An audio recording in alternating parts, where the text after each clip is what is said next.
Hello नमस्कार दोस्तों, आपका स्वागत है आलोक क्लासेस में। आज आपके लिए बहुत ही महत्वपूर्ण जो करंट अफेयर के क्वेश्चन कुमार गौरव सर करवाते हैं मॉर्निंग में, उसका रिवीजन है। ये क्वेश्चन के साथ स्टैटिक जीके भी है जो 100% किसी न किसी एग्जाम में पूछे जाने वाले क्वेश्चन है। आइए, आज का मोटिवेशन कोट है, कभी परिस्थितियों के हाथों की कठपुतली ना बने। जो परिस्थितियाँ हैं उनके हाथों के कठपुतली बनने से अच्छा है कि परिस्थितियाँ जो हैं, जो आपके हालात हैं, उनको बदलने का जो दम है उसमें उतना आप में है। आप चाहें तो उन परिस्थितियों को और उन हालातों को बदल सकते हैं। चलिए देरी न करते हुए आज की क्लास को चलते हैं। आज का पहला क्वेश्चन है, हाल ही में चंद्र मिशन मून स्पिनर को किसने सफलतापूर्वक लॉन्च किया है। अभी ये सफलतापूर्वक लॉन्च हुआ है, ये बाद में लैंड होगा चंद्रमा पर। ये किसने लॉन्च किया है? इसका आंसर है जापान। जापान की जो स्पेस एजेंसी है जाक्सा, इसने अभी हाल ही में ये लॉन्च किया है। आइए, जो H2A रॉकेट है इसके द्वारा इसको लॉन्च किया गया है। हकुतो आर मिशन है, ये भी अपना चंद्रयान 3 लॉन्च होने से पहले जापान ने ही लॉन्च किया था। ये भी चंद्र मिशन था। लूना 25 ये भी चंद्र मिशन है, और ये रूस का चंद्र मिशन अपना चंद्रयान 3 लॉन्च होने से कुछ दिनों बाद ही और भेजा गया था, लेकिन ये चंद्र मिशन फेल हो गया रूस का। लूपेक्स मिशन, ये भारत और जापान की एक प्राइवेट कंपनी है, ये दोनों मिलकर ये लूपेक्स मिशन चंद्रमा पर भेजेंगे। भारत अपना जो लैंडर इसमें देगा जो लूपेक्स मिशन है, और जापान का इसमें रॉकेट प्रयोग किया जाएगा। ये दोनों में समझौता हुआ है। जापान की जो स्पेस एजेंसी है इसका नाम जाक्सा है, और रूस की जो स्पेस एजेंसी है इसका नाम रोसकॉस्मोस है, और भारत की स्पेस एजेंसी है वो इसरो है, और अमेरिका की जो स्पेस एजेंसी है ये नासा है, और चीन की स्पेस एजेंसी कौन है ये आप कमेंट बॉक्स में बताइएगा। अभी हाल ही में भारत ने चंद्रयान 3 भेजा था, ये किस दिन लॉन्च हुआ था? 14 जुलाई 2023 को लॉन्च किया गया था। रॉकेट इसमें जो प्रयोग किया गया था उसका नाम क्या है? वो है LBM 3 M4। इसमें जो लैंडर था उसका नाम विक्रम था, और जो रोवर था उसका नाम प्रज्ञान था। जहाँ पे लैंडर लैंड किया है उसको क्या बोलते हैं? उस पॉइंट को आप इसको बताइए।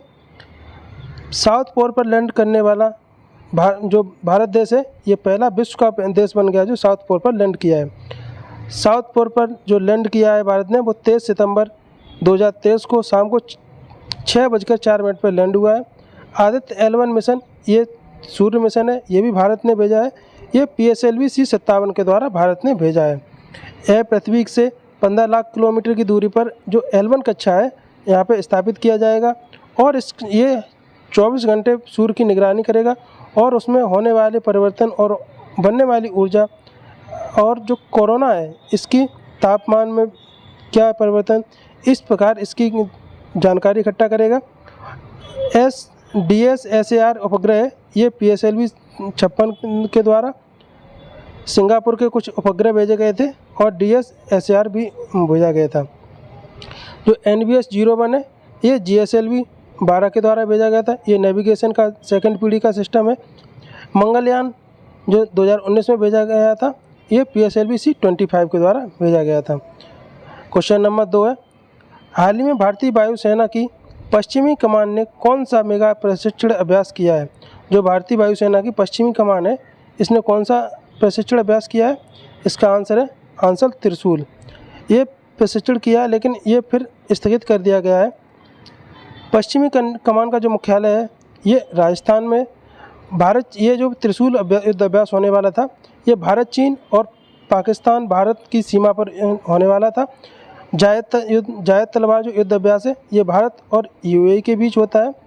साइक्लोन जो युद्ध अभ्यास है ये भारत और मिस्र के बीच होता है। ओसीडेक्स ये भारत और ऑस्ट्रेलिया के बीच होता है युद्ध अभ्यास। संप्रीति युद्ध अभ्यास ये भारत और बांग्लादेश के बीच होता है। मित्र शक्ति युद्ध अभ्यास ये भारत और श्रीलंका के बीच होता है। मालाबार युद्ध अभ्यास ये इसमें 4 देश शामिल हैं। ये जो क्वाड के 4 देश हैं, वही चारों देश मिलकर ये मालाबार युद्ध अभ्यास करते हैं, जिसमें देश कौन कौन से? भारत है, ऑस्ट्रेलिया है, अमेरिका है और जापान है। एयर डिफेंडर है, ये नाटो का युद्ध अभ्यास है। सिम्बेक्स है, ये सिंगापुर और इंडिया के मध्य होता है। एक्वाबरीन युद्ध अभ्यास ये भारत और मालदीव के मध्य होता है। नॉर्डिक एलिफेंट युद्ध अभ्यास ये भारत और मंगोलिया के बीच होता है। आइए क्वेश्चन नंबर 3 है, हाल ही में किस देश के सर्वोच्च न्यायालय ने गर्भपात को अपराध की श्रेणी से बाहर कर दिया। जो गर्भपात महिलाएं कराती हैं इसको अभी अपराध की श्रेणी से बाहर किया है। ये किसके देश के सर्वोच्च न्यायालय ने किया है? इसका आंसर है मैक्सिको। इसने क्या कह के जो ग्रीन वेव है, गर्भपात को अपराध की श्रेणी से बाहर निकालना, इसको हम ग्रीन वेव कहते हैं। सुप्रीम कोर्ट यहाँ की जो सुप्रीम कोर्ट है उसने कहा है जो गर्भपात है वो महिलाओं का मानवाधिकार है। मैक्सिको जो है शहर वो उत्तरी अमेरिका के उत्तरी जो महाद्वीप है, उत्तरी अमेरिका महाद्वीप, इस पर स्थित है। और जो अपना भारत है इसमें गर्भपात कितने दिनों तक वैलिड है? ये जो महिला MTP एक्ट का पालन करते हुए गर्भपात का अधिकार मिला है। भारत में पहले कुछ मामलों में 20 हफ्ते तक का अबॉर्शन कराने की अनुमति थी, लेकिन 2021 में इस कानून में संशोधन के बाद यह समय सीमा बढ़ाकर 24 हफ्ते तक कर दी गई है। इसके अलावा कुछ खास केस में 24 हफ्ते के बाद भी अबॉर्शन कराने की अनुमति ली जा सकती है। भारत में जो प्रेजेंट टाइम में अबॉर्शन कराने की जो समय सीमा है वो 24 हफ्ते है, लगभग 6 महीने के करीब मानो ये भारत में अबॉर्शन करा सकते हैं, लेकिन कुछ परिस्थितियों में इससे ज़्यादा की परमिशन लेके करा सकते हैं। क्वेश्चन नंबर 4 है, प्रतिवर्ष अंतर्राष्ट्रीय साक्षरता दिवस कब मनाया जाता है? जो प्रतिवर्ष अंतर्राष्ट्रीय साक्षरता दिवस है ये कब मनाया जाता है? ये 8 सितंबर को मनाया जाता है। अंतर्राष्ट्रीय साक्षरता दिवस की जो शुरुआत की थी वो यूनेस्को ने की थी और इसकी शुरुआत 8 सितंबर 1967 में की गई थी। यूनेस्को का जो मुख्यालय है वो पेरिस, फ्रांस में है। साक्षरता दिवस की थीम जो है इस बार जो थीम है promotive literacy for a world transition.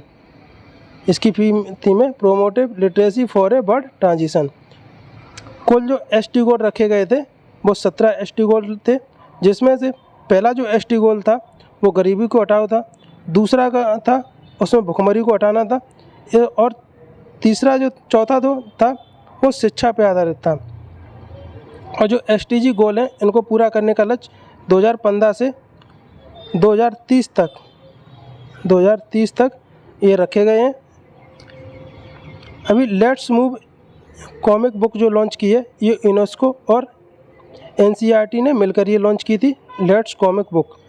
शिक्षा का अधिकार है जो 21A में जोड़ा गया है। 86वां संविधान संशोधन के द्वारा संविधान के कौन से जो संशोधन है, कौन सा ऐसा भाग है जिसमें संशोधन नहीं किया गया है? भाग 3 और भाग 4 और भाग 4A को छोड़कर बाद बाकी किसी में जो है संविधान अनुच्छेद जो 86वां संविधान संशोधन के द्वारा और सभी में संशोधन नहीं हुआ, केवल भाग 3, भाग 4 और भाग 4A में संशोधन किया गया है।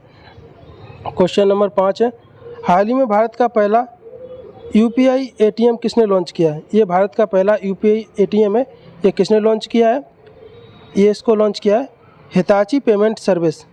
ये आप अब ATM इसमें जाएंगे तो आप अपने फ़ोन से कोई भी कार्ड की ज़रूरत नहीं होगी, आप अपने फ़ोन से इस ATM से पैसे निकाल सकते हैं, इसमें कोई कार्ड की आवश्यकता नहीं होगी।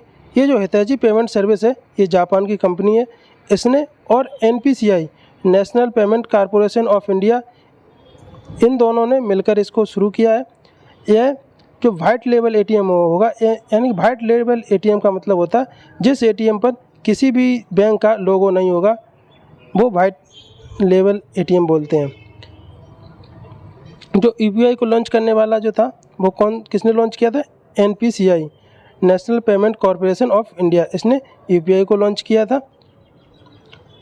क्वेश्चन नंबर 6, भारतीय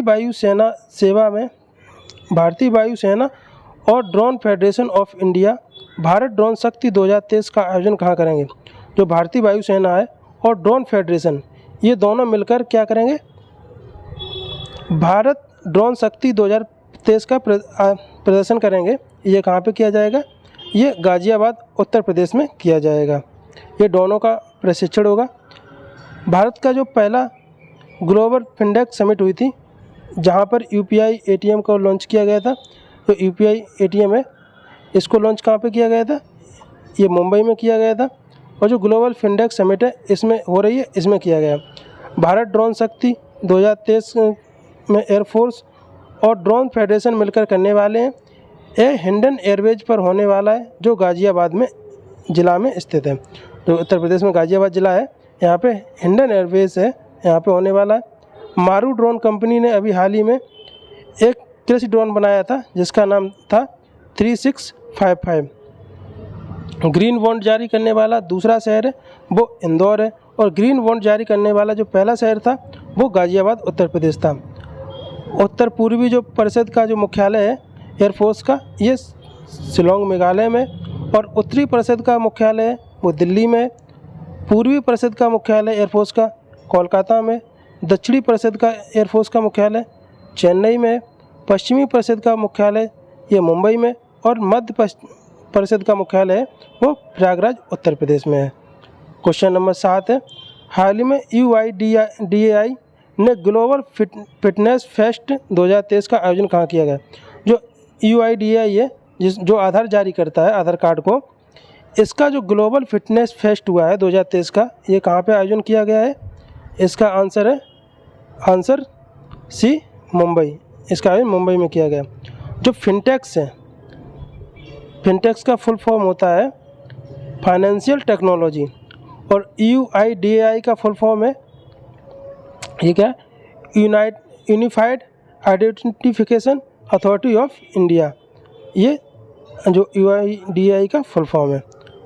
जो कुछ केस हैं जो संविधान में बहुत ही महत्वपूर्ण केस हैं, जो अक्सर कर पूछे जाने वाले हैं। विशाखा गाइडलाइंस केस है, ये जो वर्किंग प्लेस पे, जो कार्यस्थल पे महिलाओं के साथ शोषण होता है, इसको रोकने के लिए विशाखा गाइडलाइंस केस ये आया था। परमानंद कटारिया केस था, ये जो चिकित्सा का अधिकार प्रदान करने वाला, ये परमानंद कटारिया केस था। पुट्टा स्वामी केस है, ये जो निजता का अधिकार है कि निजता का अपनी बनाए रखना चाहिए, इसके लिए पुट्टा स्वामी केस आया था। नवतेज कौर केस है, इसमें जो समलैंगिकता है इसका अधिकार दिया गया है, इसमें बताया गया कि समलैंगिकता है वो अपराध नहीं है। केशवानंद भारती केस, ये 24 अप्रैल 1973 को आया था। इसमें प्रस्तावना संविधान का भाग है ये कहा गया, और इसमें जो संविधान संशोधन हो सकता है प्रस्तावना में, और एक बार अभी तक संविधान संशोधन हुआ है प्रस्तावना में, वो 1973 में ही हुआ है। इसमें संविधान का मूल ढांचा की भी बात कही गई थी। जो मिनर्वा मिल्स केस है, ये 1980 में आया था। इसमें मौलिक अधिकार और DPSP हैं, ये दोनों एक दूसरे के पर्याय हैं, यानी कि ये एक सिक्के के दोनों पहलू हैं, ये इन्होंने मिनर्वा मिल्स केस में कहा गया है। जो इंदिरा साहनी केस है, ये 1992 में आया था। इसमें कहा गया था जो आरक्षण की सीमा है ये 50% से अधिक नहीं हो सकती है। ये जो मिनर्वा मिल्स केस, जो इंदिरा गांधी केस था। दोस्तों, अभी तक आपने चैनल को लाइक नहीं किया है और सब्सक्राइब नहीं किया, आप सब्सक्राइब कर लीजिए। आपका 15 से 20 मिनट में आपका हम पूरा कुमार गौरव सर की क्लास पूरी रिवीजन करवा देंगे। आइए, क्वेश्चन नंबर 8 है, जिससे आपकी टाइम बचत होगा। क्वेश्चन नंबर 8 है, हाल ही में प्लेटिनम रेटिंग के साथ IGBC का ग्रीन रेलवे स्टेशन प्रमाण प्राप्त करने वाला विजयवाड़ा रेलवे स्टेशन है, ये कहाँ पे स्थित है? जो IGB के द्वारा इसको ग्रीन रेलवे स्टेशन प्रमाण पत्र मिला है, ये कहाँ पे स्थित है? विजयवाड़ा। ये आंध्र प्रदेश है, आंध्र प्रदेश की राजधानी हैदराबाद है, यहाँ पे स्थित है। और आंध्र प्रदेश पहला ऐसा राज्य है जो भाषाई आधार पर गठन हुआ था। प्लेटिनम रेटिंग के साथ IGBI का ग्रीन रेलवे स्टेशन प्राप्त करने वाला पहला रेलवे स्टेशन था वो सिकंदराबाद तेलंगाना में था। और भाषा के आधार पर बनने वाला भारत का पहला जो राज्य था वो आंध्र प्रदेश था। आंध्र प्रदेश का गठन हुआ था वो 1953 में हुआ था। फिर इसके बाद 1956 में एक अधिनियम आया जिसके में कहा गया था कि कोई भी राज्य वो केवल भाषा के आधार पर नहीं बनाया जा सकता है। 2 जून 2014 को 29वां राज्य तेलंगाना बना है, और 31 अक्टूबर 2019 को 2 UT बने थे, जम्मू कश्मीर और लद्दाख। इस प्रकार भारत में 29 राज्य और 8 केंद्र शासित प्रदेश हैं। हाल ही में कोरिया में आयोजित एशियाई टेबल टेनिस प्रतियोगिता में भारतीय पुरुष टीम ने कौन सा पदक जीता है? जो कोरिया में आयोजित हुई है एशियाई टेबल टेनिस प्रतियोगिता। इसमें भारतीय जो टीम थी, पुरुष की टीम, कौन सा पदक जीता है इन्होंने कांस्य पदक जीता है। जो कोरिया में एक स्थान है प्यांगयांग, यहाँ पे ये टेबल टेनिस की प्रतियोगिता आयोजित की गई थी। इसमें जो भारत की तरफ से शरद कमल और शांतियान थे, इनकी जोड़ी ने कांस्य पदक जीता है। कोरिया बैडमिंटन जो हुआ था उसको सात्विक और चिराग ने जीता है। कनाडा ओपन जो हुआ था उसको लक्ष्य सेन ने जीता है। ओरियंस ओपन ये प्रियांशु राजावत ने जीता है। यूनेक्स सनराइज ये कुंडलावत ने जीता है। विश्व बैडमिंटन चैंपियनशिप इसमें एच प्रणव ने जीता है। और मेजर ध्यानचंद पुरस्कार अभी हाल ही में 2023 में दिया गया था, ये शरद कमल को दिया गया था। क्वेश्चन नंबर 10 है, आज का अंतिम क्वेश्चन है। हाल ही में किस राज्य की पुलिस ने महिलाओं की सुरक्षा के लिए सेफ सिटी योजना प्रारंभ की है? ये सेफ सिटी योजना की प्रारंभ करने की घोषणा की है, ये किस राज्य सरकार ने की है? इसका आंसर भी हरियाणा ने। महिलाओं को सुरक्षित वातावरण प्रदान करने के लिए और सार्वजनिक परिवहन स्थल पर और जो शैक्षणिक संस्थान हैं इनमें CCTV कैमरे लगाए जाएंगे और सिक्योरिटी गार्ड को भी रखा जाएगा। जो ये योजना है इसके तहत सार्वजनिक स्थानों पर CCTV कैमरे लगेंगे और सिक्योरिटी गार्ड भी रखे जाएंगे।